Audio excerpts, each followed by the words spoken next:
Hi guys! Maayong adlaw sa tanan, maayong hapon, maayong buntag, o maayong udto.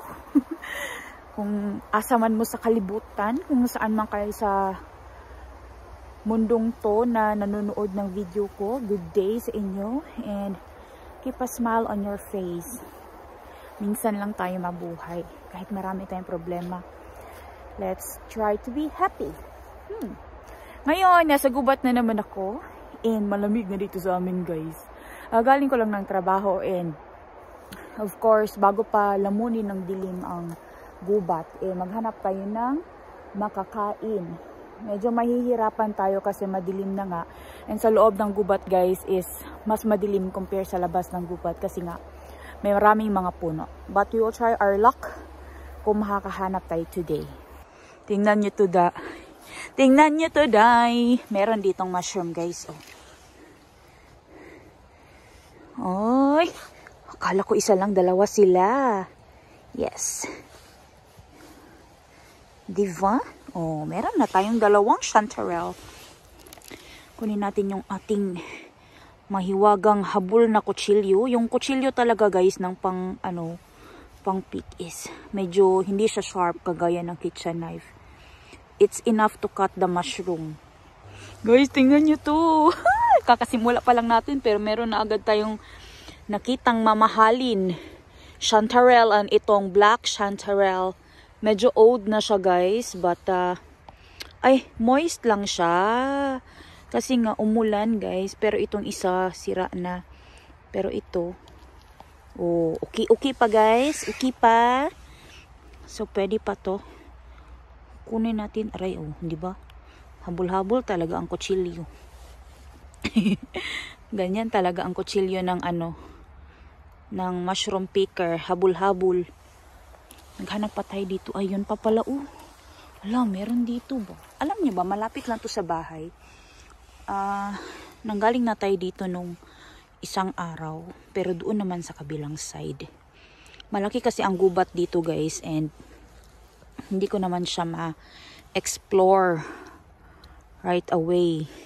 Kasi nga, malaki siya. But, we'll try our best na mag-pick ng, nahulog, ng mushroom dito sa gubat while it lasts. While the weather allows us. So, maghahanap tayo dito. Baka meron ditong place na maraming black chanterelle, no? Or chanterelle. Tapos, yung yung abunda, maghanap tayo dito. Maghanap tayo dito banda guys. May nakikita ako mga itim-itim pero hindi man siya black chanterelle. Mga man, itim-itim na pine cone, itim-itim na mga dahon at kahoy. Hindi man iba man na itim-itim guys. Iba na itim ang ating hanapin. Ay, hello guys, Hala, may chanterelle dito guys. Hala, yan, pero nasira na yung iba. Dobi, ito pwede pa siya guys, kay gahi-gahi pa. Diba? Pwede pa to. Ito pa dito, Uy, ginahinay dako sa akong kuot-kuot dari kay siglahi atong makuutan dari banda. Ayun pa,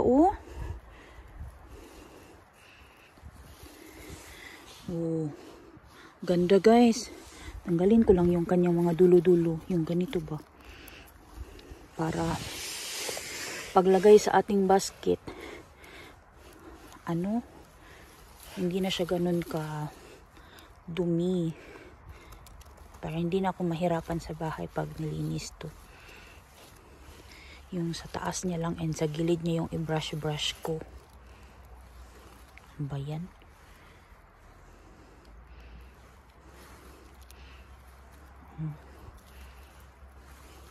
Hala guys, may nakikita ako dito. Sa likod ko lang. Ito guys, may mga black chanterelles. Hala, baka marami pa dito. Ay guys, nalata naman. Ay, nalata na guys. Hindi na pwede. Ay, ito gahi-gahi pa Ito pa guys Alam, marami talagang black chanterelles dito pala sa amin banda ba. Saan niya akong kutsilyo?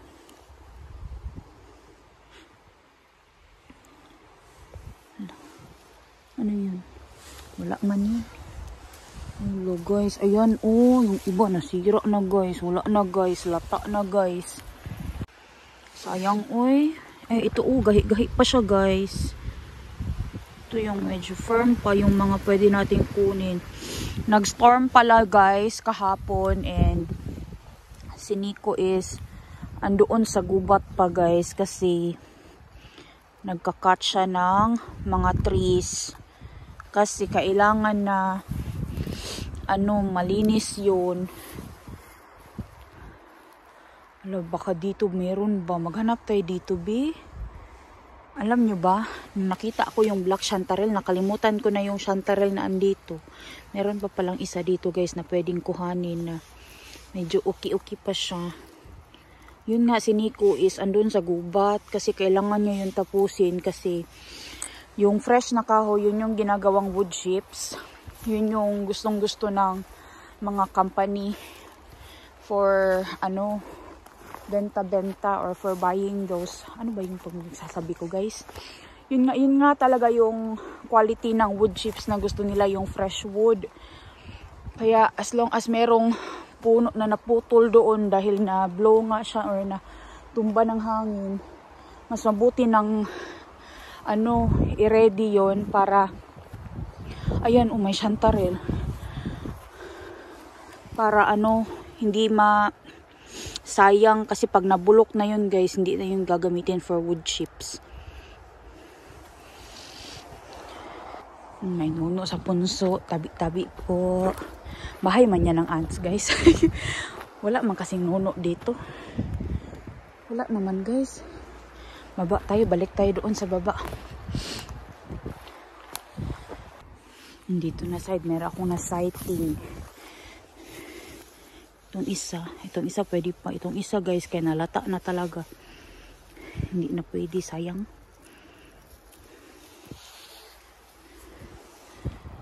May na-sighting ako dito ng mga Sopilobahavero. Pulutin natin yung mga malalaking pieces lang. Kusi, snap and snap. Ano ba sa English yung kusi guys? Snap ba? Snap? Ko alam anong English ng kusi guys. Kurot sa Tagalog. Sa amin sa Bisaya, kusi. Lusi. Basta mo na. Diba? Dagko kayo. Nahan kog dagko kay dali ra kay limpiyuhon. Para yung iba mabigyan sila ng time na tumubo para meron tayong balikan ba. Diba? Para yung iba na gusto din mag-pick, meron silang ma-pick, diba guys? Tama ba ako?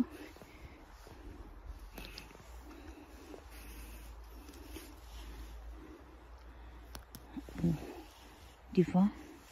Sira na yung andoon, hindi ko nakunin yung iba. Pero ito maganda pa. Ito yung ganyan nag-ano na Ay, okay pa pala. Kunin natin. Ito maganda tong yellow ba. Gusto ko talaga yung yellow na ganito Ang ganda tingnan ng bato guys No, para siyang wall. Ang ganda niya tingnan. Pero wag tayo dun tumingin. Tingin tayo sa baba. Kasi baka maataka natin yung mga pagkain na pwede natin makip yan. Sayang nasira. Ganun talaga ang buhay. Minsan masira na talaga ang mushroom. Hindi lahat mapik. Na-amaze talaga ako sa forest na sobrang mossy ba. Yung old forest nga guys. Ang ganda niya talaga tingnan. Ang linis tingnan. Ang dami dito ang lalaki. Yung iba maliliit pa pero i-pick ko na lang din yung iba. Pero yung malalaki talaga ang priority natin. Ito pa Ito pa dito Ganyan kay dagko ba. Nice kaayo siya pag nasa taas siya ng moss. Yan Lusi kay Lusi. Snap. Snap ba guys? Hindi ko alam eh. Pinch pala. Ay, tama ba? Pinch yata yun guys. Pinch yata yung kurot. Ito dito, meron ditong malalaki. Kunin natin itong mga malalaki na chanterelles. Diba? Ganda. Dito merong malalaking Sopix. Sopilo.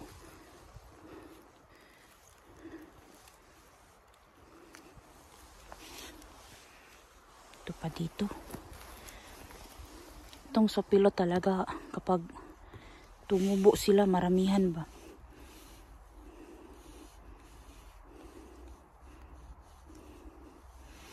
Papakita ko sa inyo guys ano itsura nito kapag natanggal yung water content.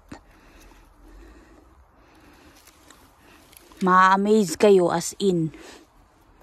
Kaya ito sobrang dami nilang tumubo. Sa isang lugar sobrang dami. Yun pa doon. Doon marami dito malalaki.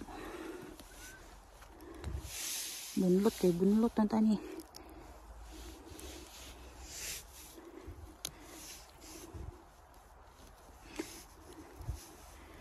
Tugnaw na tugnaw na akong kamot. Pero hindi talaga as in sobrang tugnaw. Hindi sobrang lamig. Warm pa naman guys. Pero hindi talaga siya kagaya ng summer ba. Yung ganitong weather, plus 5 degrees. Sa Australia man siguro yun, yung sa ate ko. Ano siya guys, winter nila. Autumn man namin yan. Uy, warm pa siya actually compare sa winter. Warm pa. Daghan dari Ito pa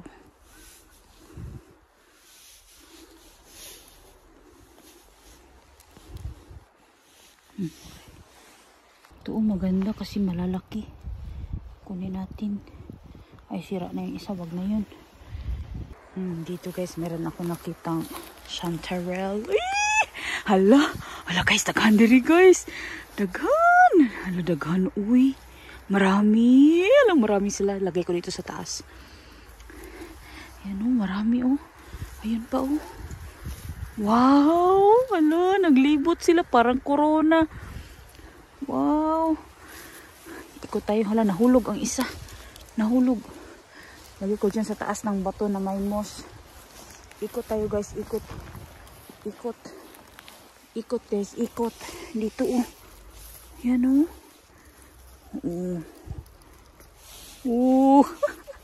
Hala, kagwapo ani Dagkuon ra ba siya?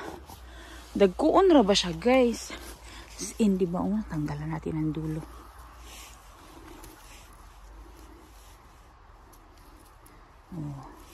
Ganyan talaga ang knife ng mushroom picker na pang pick ba na kutsilyo. Hindi talaga siya pwedeng hait. Enough lang. Ang rami guys. Marami na tayong kuha. Baka meron pa dito. Maghanap pa tayo. Speaking of meron pa talaga. Ito guys Ito sa unahan lang banda.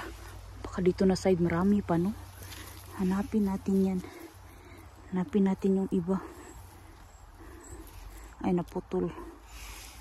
Tingnan nyo to, tumubo din dito sa Sopilo Bahavero. Yan Fanal Chanterelle. Kasi agaw lang yan sila guys. Pinsan. Magpipinsan sila guys. Diba? Uy! Kagwapa ani Diba?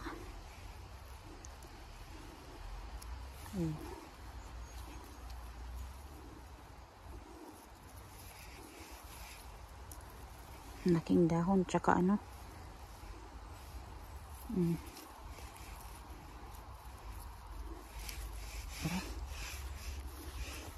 ito naputol siya galing siya dito. Aray. Diba? Salamat. Makakain guys ito. Funnel chanterelle. Malalaki lang kuhanin natin. Ito malaki-laki na rin. Ito pwede na rin to. Para may matira ba? Para na ay mahibilin para sa uban. Para yung iba, meron din mapik, no? Pero kung andito pa yan next time, tapos walang nag-pick out, alam na this. Kapag andyan pa yung iba niyan. Kasi yung medyo maliliit, iniwan ko man. Pag lumaki yan, tapos walang kumuha, syempre, alam na. Hanap-hanap pa tayo dito. Meron pa. Guys, umuulan na naman ulit. Kaya, alis na tayo. Uwi na tayo ng bahay kasi yung ibang mushroom na nakuha ko kahapon, linisin ko pa yun. Papakita ko sa inyo ano magiging ano magiging itsura ng tawag nito ng Sapilava Havero or ng funnel chanterelle kapag natanggal yung kanyang water content. Pauwi na kami ng bahay guys. Napansin ko na merong mga tumutubo dito na yellowish. Mga chanterelles pala ito. Ayan o. Okay pa yung iba ba? Yan o. Kuhanin ko to kasi sayang. Marami dito guys. Pauwi na rin daw si Nico. Marami dito guys. O dito lang sa gilid. Along the way na ito sa bahay namin. Actually hindi ko pa na-check yung forest malapit dito sa bahay guys. So baka bukas yun ang i-check ko kasi baka meron ding chanterelles doon na tumutubo. Diyan lang sa likod lang talaga namin. Kasi may forest din doon sa kapitbahay namin yan guys. Sa tapat namin. Sa kanila yung forest na yun. Check natin yan bukas.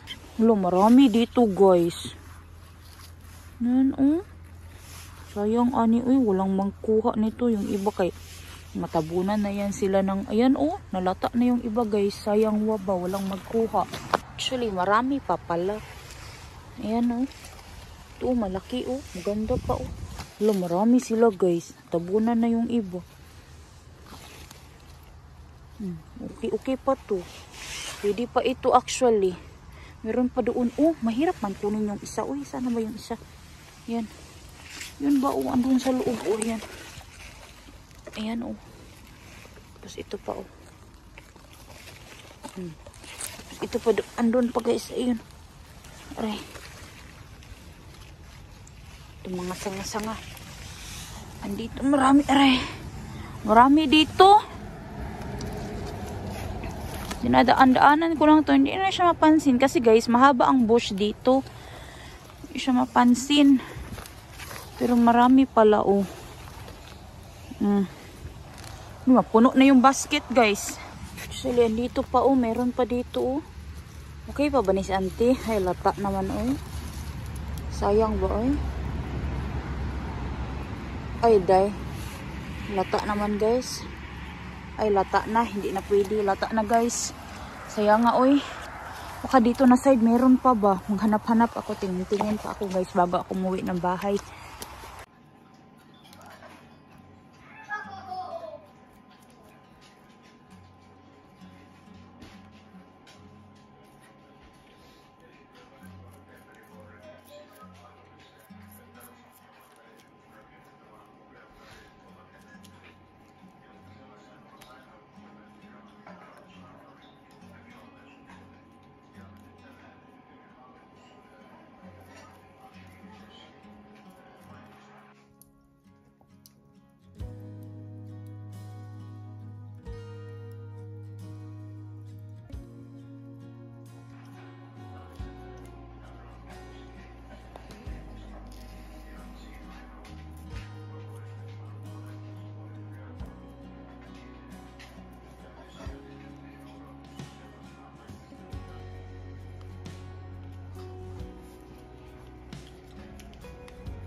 Na lahat yung Sopilo Bahavero or yung funnel chanterelle na nalinis ko na.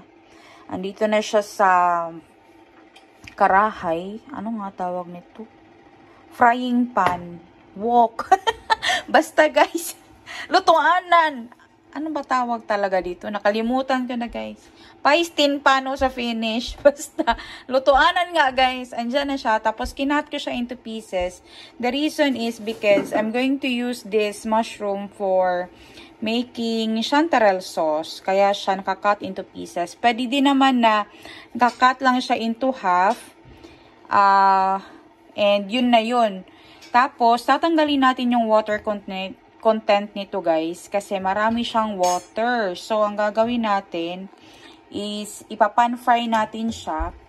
So, inon ko na yung aking cooker. Tapos makikita nyo mamaya na sobrang daming tubig na lalabas galing dito sa mushroom. Kaya kailangan tanggalin yung tubig kasi hindi natin pwede i-store ito na diretso sa fridge na ganito siya guys. Kasi pagka defrost nito, magtubig-tubig siya guys. So, dapat dry siya na andun sa freezer. Tapos dito na side, meron din ako mga Sopilo Bahavero na mga nakadry na siya guys. Ayan, kita nyo. Teka, tanggalin ko itong isang layer. Yan na siya oh. Yan yung dried na Sopilo Bahavero. And merong dalawang proseso ng pag-store nito na ginagawa ko guys. I don't know sa iba, siguro meron pa. But for me, I just do the drying. And mabilis lang siya ma-dry and yung sa pan frying. So, hintayin lang natin to na magtubig siya guys. So, ipapakita ko rin sa inyo today paano yung pan frying nito. Sobrang dami talagang tubig. Kaya itong Sopilo Bahavero, kapag nakakita kayo sa forest, sobrang daming patch niya. And yung grupo-grupo sila guys ba? Kurpo-kurpo sila sa bukid, dito sa forest. Daghan kayo sila, nagtapok-tapok sila mga chismosa dito sa forest, ng mga Sopilo Bahavero. Kaya marami ka rin talagang mapipik. And kailangan mo rin talagang sobrang daming mapik kasi kapag natanggal yung tubig nito, magiging konti na lang ito guys. As you can see, puno yung ating lutuanan. Anong ang tawag? Fryer. Guys, di na gumagana ang aking utak. Inaantok na ako. Napagod ako kakalinis ng mushroom. Pero sige lang. Kaya natin to. Yun nga, mamaya makikita nyo na magiging sobrang konti na lang yan. Compare dyan ngayon na punong-puno. Puno yan kanina, di ba guys? O ngayon na siya, nagtubig na siya. Sobrang dami niyang tubig. Di ba? So, hanggang sa mag-evaporate na lahat ng tubig guys. Magsistay ito dito. Tapos, kapag wala na siyang tubig, saka natin siya ilalagay sa ating lalagyan for storing. Lalagay natin sa freezer para meron tayong mushroom pagdating ng winter time. Sobrang daming tubig oh. Diba? Our house smells so strong right now. Napaka-strong na smell ng Sopilo Bahavero kasi compare sa chanterelle. But they are equally nutritious.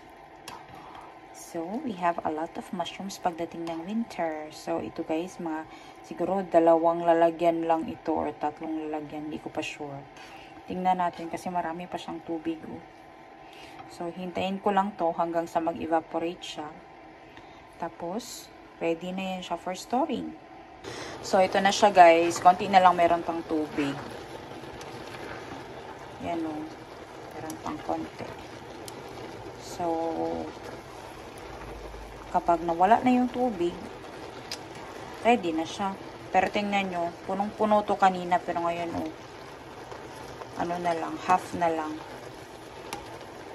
Kasi nga natanggal na yung kanyang water content. Kapag mushroom talaga sobrang dami nilang water content. Kaya kapag mga ganito, freeze mo. Tapos pagka di-freeze,